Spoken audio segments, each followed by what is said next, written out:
10 years. That's how long I gave to Vanguard Systems, tucked away in the heart of Austin's tech corridor.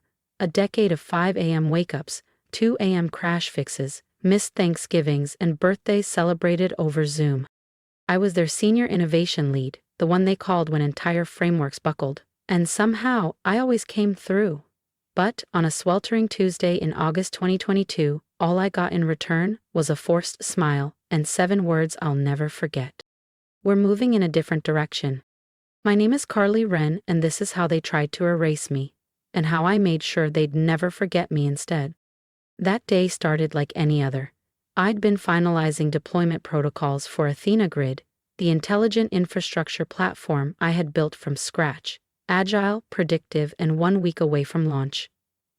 It was more than just a product. It was my proof of everything. At 2:47 p.m., an email flashed across my screen. No subject, marked urgent. A meeting with Greg, the CEO, and someone from People Operations. My gut dropped. I closed the report, grabbed my laptop, and headed down the corridor. On my right, the engineering bay buzzed with life. Processors I optimized, systems I stabilized. On my left, walls lined with team photos. Every achievement signed with Greg's grin. Not a single one included me, though I had been the constant behind them all. I stepped into the glass conference room. Greg sat at the end, fingers interlocked, that corporate mask of regret poorly hiding his satisfaction. Beside him was Alyssa, from HR, posture stiff. "Carly," Greg began, voice rehearsed. "We're grateful for your work, but as of today, your position is no longer required." No warning, no thanks, just the polished blade of betrayal. I didn't flinch. I'd learned that silence unnerves more than fury. "Understood," I said smoothly. "Would you like the laptop now?" Alyssa shifted, surprised at my calm. Greg nodded. "That would be helpful." I set it down gently, straightened my blazer, and gave a quiet smile. They had no idea I still had the admin keys, the encryption rights, and a surprise I'd prepared just in case loyalty was ever repaid with a knife. 2 security guards were already waiting outside the glass doors. As they stepped in beside me, I turned back to Greg one final time. "Good luck with the investor demo tomorrow," I said with a calm smile. "Without you?" He raised an eyebrow. "We'll manage." I smiled a little wider. "Let's hope so." The elevator doors slid shut, cutting off my last glimpse of the office I'd practically built from the ground up. And just like that, the countdown began. System lockdown in 9 minutes. What Greg didn't know, what no one in that building knew, was that Athena Grid had a final safeguard, one that activated the moment my credentials were scrubbed from the system. Not a bomb, a firewall, a silent, invisible failsafe, coded to protect the platform from internal exploitation. Because I had learned long ago, the most dangerous hacks don't come from the outside. They come from the boardroom, from people like Greg. 6 months ago, I noticed strange access logs, odd activity around 2 a.m. sensitive files being cloned, database mirrors running without authorization. I traced them back to a cloaked admin account, one tied to Greg's executive assistant. That's when I started building Failsafe Iris, a layer of obfuscation and security protocols hidden so deeply even our DevSec team wouldn't detect them. It wasn't about revenge. It was about preservation. I stepped off the elevator and into the lobby with a cardboard box in hand, some photos, a tiny succulent I refused to leave behind, and a USB drive with the real blueprints. Not what they expected, but everything they were going to need. Outside, the Texas sun had dipped low, casting long shadows across the pavement, and somewhere above, in the boardroom, they were probably clinking glasses. They thought they had won, they thought they had cut me out. But what they had really done was cut themselves off from the only person who understood how Athena Grid actually functioned. 9 minutes, that's all it took. At minute 1, authentication failure. By minute 3, recursive logic loops triggered cascading delays. At minute 6, critical dashboards lit up, Athena Grid's neural core marking dozens of submodules as unstable. And the chaos had only just begun. Red alert banners exploded across every engineer's screen like fireworks, except no one was celebrating. And by minute 9, Athena Grid crashed. Not a hiccup, not a bug. A full-scale system-wide meltdown that left even the most hardened IT leads frozen in disbelief. The kind of silence that only comes when millions of dollars are about to evaporate in real time. The investor demo was scheduled for the next morning. But now, the platform was in shambles. Its AI backbone tangled in recursive fail-safes and instability protocols. A digital labyrinth with no map and no one left who knew the way out.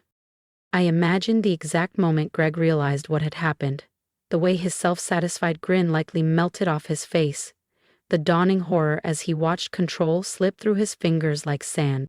But I wasn't there to witness it. Instead, I sat curled on my couch in my modest East Austin apartment, sipping chamomile tea, a soft blanket over my legs. Some trashy dating show played on low volume, voices arguing over nothing. I barely listened. I just stared at my phone. Wait. At 5:12 p.m. it rang. Unknown number. I already knew. "Carly, it's me," came a low, frantic voice. It was Eli, the lead back-end engineer, one of the few at Vanguard Systems I still respected. "You didn't hear this from me," he said, "but the system's down. Hard. Greg is losing it. They think it's sabotage." I smiled to myself. "And what do you think, Eli?" "I think you built something too smart to be handled like that," he muttered. "And I think Greg's learning the hard way what happens when you burn the one holding the blueprint." He hesitated.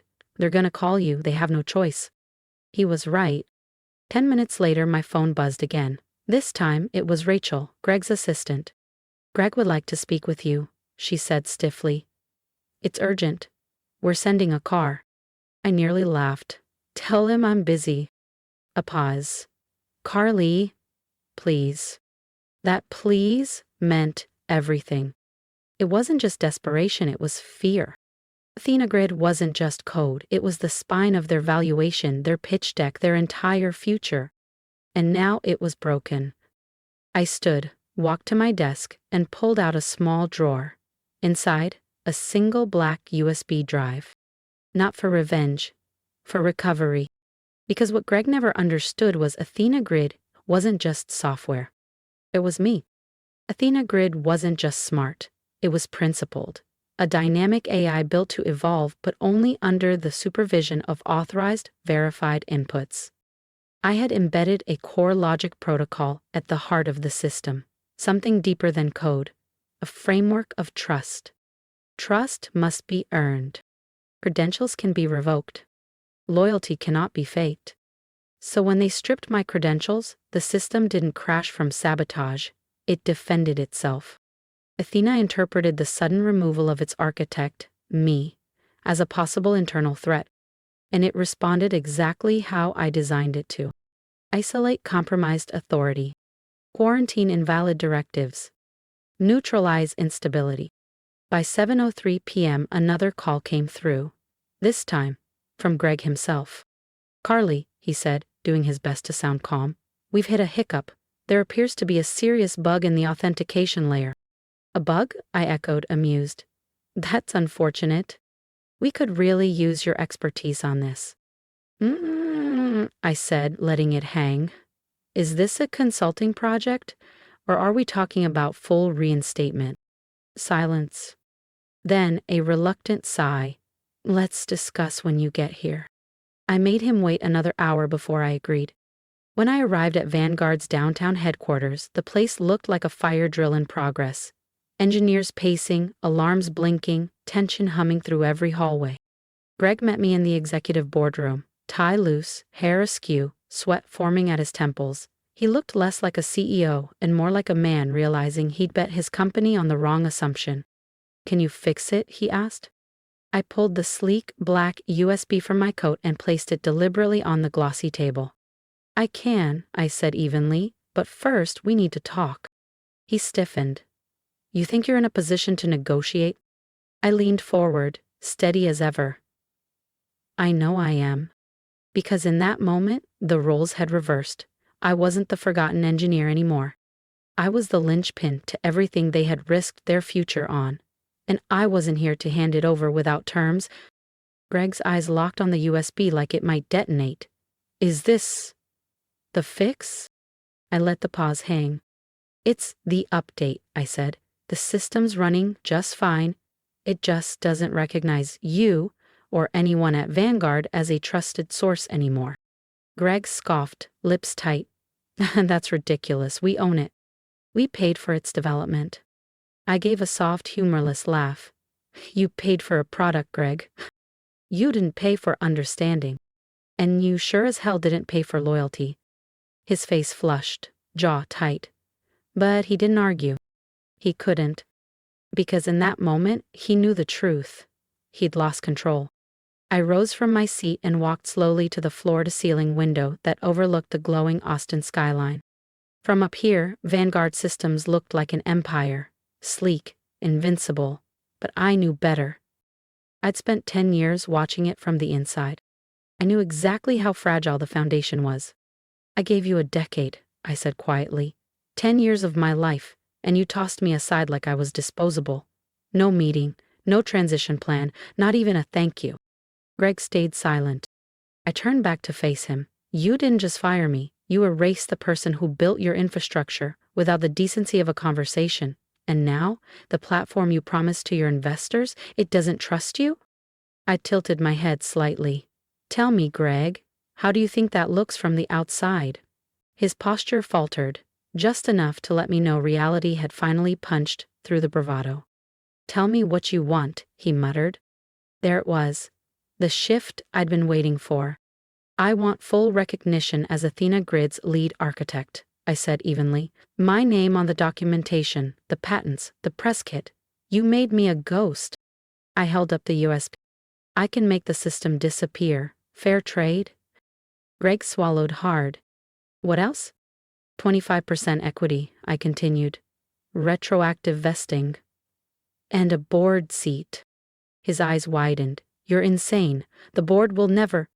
They will, I cut in, if they want investors to show up tomorrow. Because without that update, you don't have a platform. You have a catastrophic failure. He leaned back slowly, exhaling through his nose like a man trying not to explode. You planned this, he said finally. You set us up. No, I replied coolly. I protected what I built. Silence. Then finally, he gave a stiff nod. I'll need that in writing, I said. You'll have it by morning. No, I said, voice like steel, tonight, before I hand over anything. His gaze sharpened. You don't trust me? I smiled. You fired me. And we stared across the boardroom table.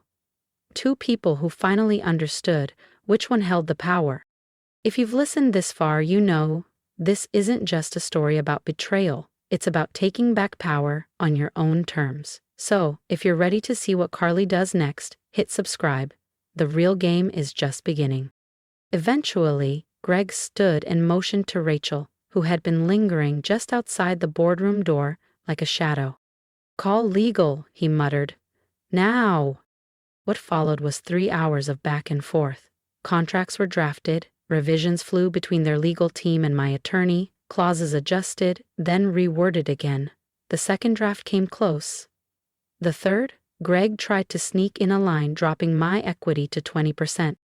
I didn't flinch. I simply stood, took the USB from the table and walked toward the door. If the paperwork doesn't reflect exactly what we discussed, I said, pausing with my hand on the doorknob, then Athena Grid stays down, and so does Vanguard. 5 minutes later, Rachel returned with the corrected contract. Clean, legally binding, digitally signed. I returned to the table and slid the USB drive across the polished surface. This will restore trust protocols and bring the system back online, I said. But it also activates an oversight loop. From now on, all administrative changes are mirrored to me.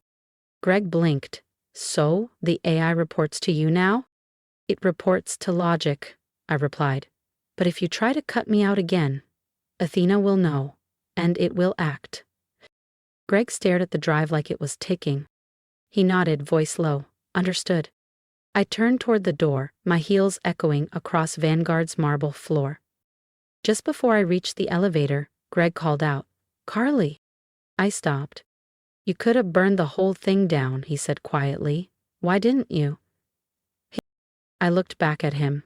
Because I didn't build Athena to destroy things. I built her to protect them, including me. The elevator closed. But this time, I wasn't being walked out like a problem. This time, I was rising.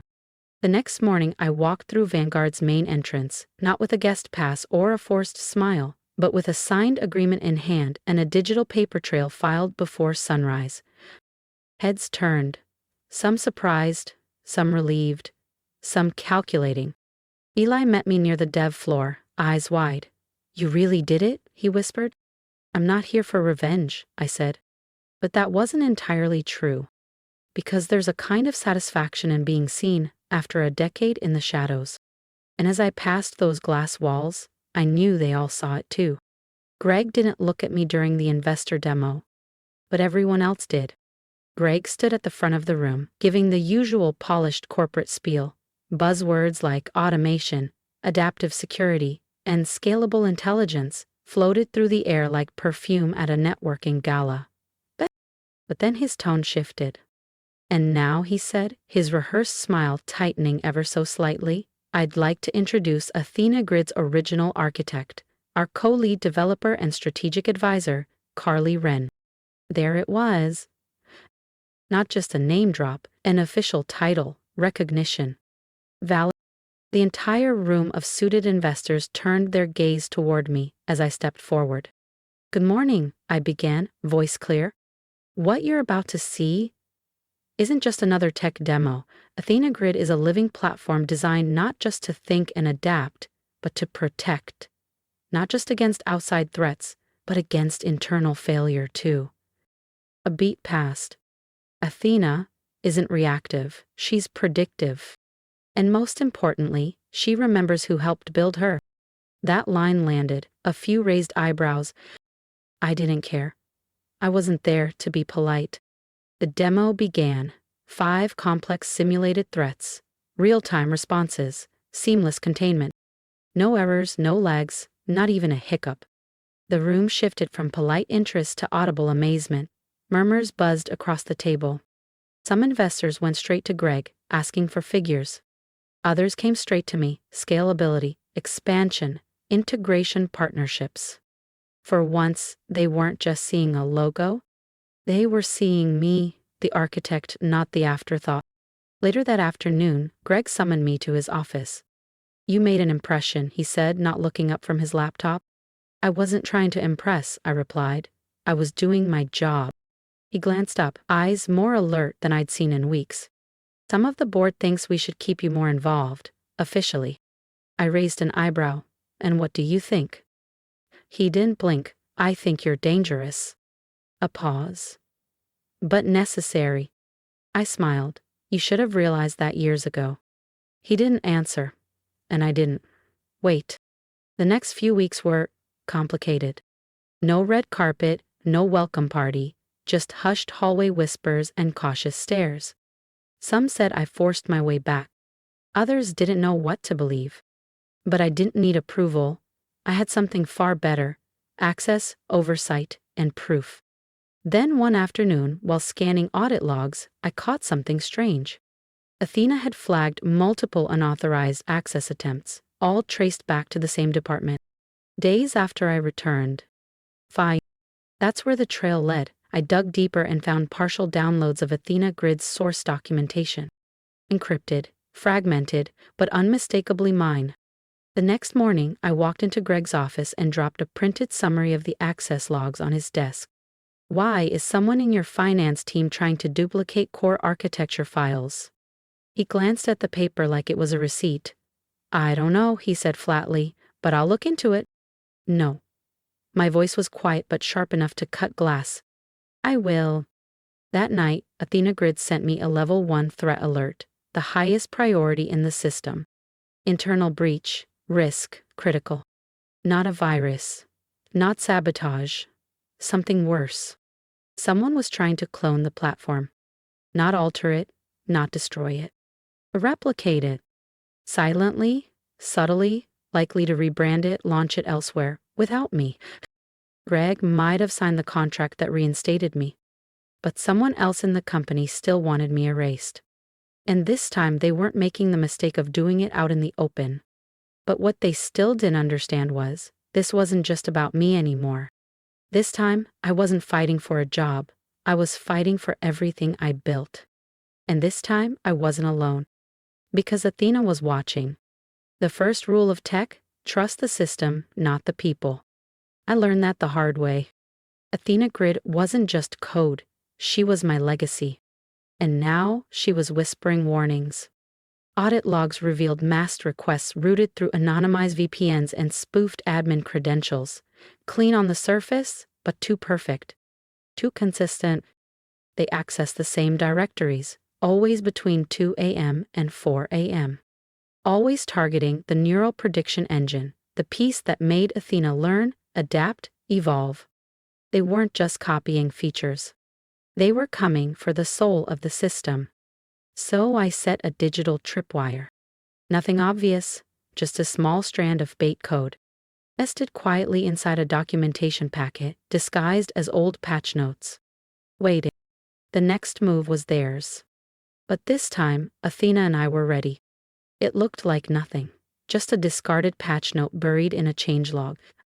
Useless on the surface, but when accessed, it triggered a silent alert routed directly to me. At exactly 2:41 a.m. that Friday, the trap was sprung. Someone had taken the bait. When the alert pinged on my screen, I froze. The access credentials weren't anonymized, they weren't spoofed. They belonged to Rachel, Greg's executive assistant, the same Rachel who'd called me the night I was terminated. The one who stood quietly outside that boardroom door while I negotiated my return. The one who smiled at me every morning since, like we were allies, like nothing had ever happened. But now I realized that smile had always been hiding something. By mid-morning, I had requested a full digital audit tied to her user ID. What I found made my stomach turn. Over 40 unauthorized code pulls in the last 6 weeks. Several masked download attempts logged as internal compliance audits. And 2 outbound data transfers routed to a suspicious, unlisted domain. But the worst part? The destination didn't trace back to a competitor. It led to something called Vanguard Innovations LLC, a shell subsidiary I'd never seen in the company's org chart, but one that, according to internal filings, listed Greg as the primary executive officer. And Rachel, she was listed as co-founder. They weren't just trying to replace me. They were trying to replicate Athena Grid, spin it off under a new name, strip my credits from the patents, and sell the clone to investors, while the real platform stayed live just long enough to fool everyone. This wasn't ambition. This was theft, in broad daylight wearing a corporate badge. But they'd made one crucial mistake. They underestimated what I'd built. That night, I activated Phase 2 of Athena's protection protocol. Something I never told a soul about. Not a shutdown, not destruction. Deception. Every unauthorized session from that moment forward was fed decoy data, scrambled code blocks, fictional changelogs, false neural maps. To the thief, it looked like the crown jewels. But in reality, they were holding glass. And I was about to watch them choke on it. The next morning, Greg summoned me. His face pale, jaw clenched. "We need to talk," he said. No smile, no small talk. I assumed we would. "I assumed you would," I said calmly, stepping inside Greg's office. He held up a sleek black tablet, turned it toward me. The screen lit up with chaos, corrupted code, broken logic strings, failed initialization scripts. What once looked like Athena Grid's neural engine now resembled a digital wasteland. "This is from the internal dev backup," he muttered. It's scrambled." "Looks like someone tried to access it without proper clearance," I replied, keeping my tone flat. "Athena has countermeasures. She doesn't like being copied." Greg stood abruptly. "Carly, if you've sabotaged—" "I haven't sabotaged anything," I said, cutting him off. "Athena Grid is working exactly as designed. She protects herself, even from you." His eyes narrowed, lips thin with tension. "And if I told you this has already gone too far," he asked, "that investors were promised a spin-off build, a version under a new entity?" I tilted my head. "Then I'd say, You're about to walk into a very uncomfortable board meeting." He glared at me. Not fear, rage. The kind that bubbles up when someone realizes they've been outplayed using their own rules. "You don't get to win this," he said, voice low. I smiled. "I already did. You just haven't read the source code." And with that, I walked out, leaving him alone with the ruins of his lies. But I wasn't done. This wasn't just about defense anymore. It was about ownership. About making sure no one could ever erase me again. 3 days later, the board met for an emergency session. I called it. Not Greg. I had submitted a formal report to the full board, complete with time-stamped logs, internal access records, and export trails leading directly to Vanguard Innovations, LLC. A shell company. A paper trail. A betrayal. And a clear attempt to cut me out. I didn't exaggerate. I didn't need to. The truth was explosive enough. Greg entered the room 20 minutes late, his face drawn, skin pale from lack of sleep. Rachel didn't show up at all. As the board reviewed each document in silence, expressions shifted. Some were shocked. Some were stone-faced. Most were calculating. When the final page landed, board chairwoman Evelyn Sharp, the same woman who once called me brilliant but too reserved, looked up, locked eyes with Greg, and folded her hands. "Do you deny any of this?" she asked. Greg swallowed, cleared his throat. The room held its breath. Rachel acted alone. I leaned forward slightly. Greg is listed as the majority shareholder of Vanguard Innovations. Rachel's just the secondary officer. The access logs show the transfers came from her account, but the project? That was his. Greg said nothing. Evelyn turned to me. "An Athena Grid? It's fully functional?" I nodded. "The original system is stable, secured, intact. The clone build is flooded with decoy data, scrambled logic, false outputs, protective traps, unrecoverable. But the live instance? That one's under my direct oversight." "And it can't be stolen again?" one board member asked. "No," I said confidently, "because now it doesn't trust anyone without my biometric authorization." I paused, then added, "And yes, I'm happy to extend oversight to independent verification teams, but going forward, Athena protects herself. Legally and technically." A long silence followed. Then Evelyn closed the folder in front of her. "I think it's time for a change." The vote was unanimous. Greg was removed as CEO within the hour. Rachel's employment was terminated retroactively. The shell company? Dissolved. And me? The board appointed me interim CTO and gave me controlling interest in Athena Grid's development roadmap. But that wasn't the part that stayed with me. What mattered most? For the first time in 10 years, I didn't have to fight to be heard.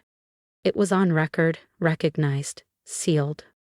In the weeks that followed, I focused on rebuilding trust within the engineering teams, the product division, even legal. People no longer addressed me as just tech lead. Now they called me by name. Athena Grid's investor launch went ahead on schedule. We signed 5 major contracts in 2 weeks, including one with a global healthcare provider whose last security breach had cost them millions. At the product reveal, I stood at the front of the stage, not hidden in the wings. Not a ghost behind the code, but the face of the platform. And as the applause echoed, my smartwatch buzzed, softly. System status, secure. Threats, neutralized. Integrity restored. Protections, active. I smiled, because Athena Grid wasn't just my creation anymore.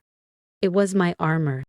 In the months that followed, I made sure every future iteration of Athena Grid carried the same core logic. Ethics first. Ownership protected. Transparency enforced. We weren't just building smarter systems anymore. We were building safer ones, not just from hackers or malware, but from something far more common in corporate spaces: greed, betrayal, and silence. One quiet afternoon, while I was reviewing a new compliance protocol in my office, there was a soft knock at the door. A young developer stepped in. Mariah, fresh out of grad school, wide-eyed, sharp. She'd been working on one of our AI behavior modules. "Can I ask you something?" she said, a little nervous. I nodded. How did you know when to fight, when to push back, when to walk away? I sat with the question for a moment. Then I told her the truth. I didn't always know, but I learned the difference between defending my ego and defending my work. And when someone tried to take what I'd built, not because they valued it, but because they thought they could, that's when I knew. Mariah nodded slowly, quietly tucking the answer away like she might need it someday. I added one more thing. Protect what you build, whether it's code, an idea, or your peace of mind, not because someone might try to steal it, but because when they do, you'll be ready. And now I leave the same message for you. What would you do if someone tried to erase your name from something you spent years creating? Would you walk away? Or would you make them remember? Justice doesn't always look the way we expect. But sometimes the most powerful thing you can do is stand up, reclaim your space, and let the system you built speak for itself. Because integrity can't be stolen. It can only be protected.